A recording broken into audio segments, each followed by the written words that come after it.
are in the town any reason I walk out. I go there every year. I celebrate your birthday, while in the middle of Allah.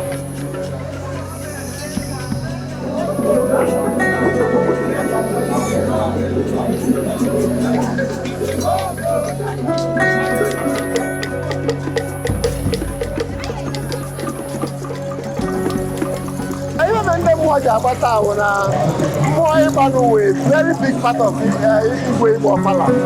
It is just actually ways and celebration of our tradition, keeping with our tradition. And I hope that the traditional amounts, because I'm even when Honorable Justice I hope that one day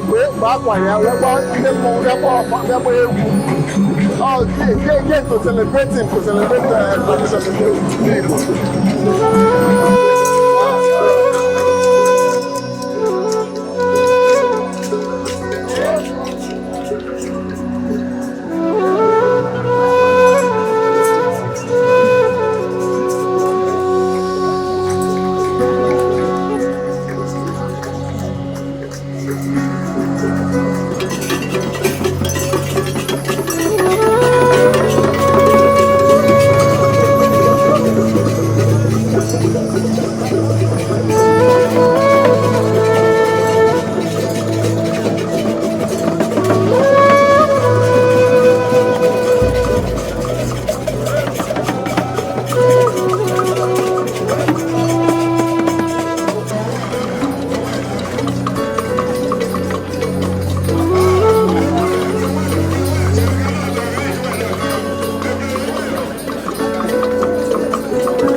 China never 59 years. Although he's Makano, if my colleagues in the Wamazi Mali and they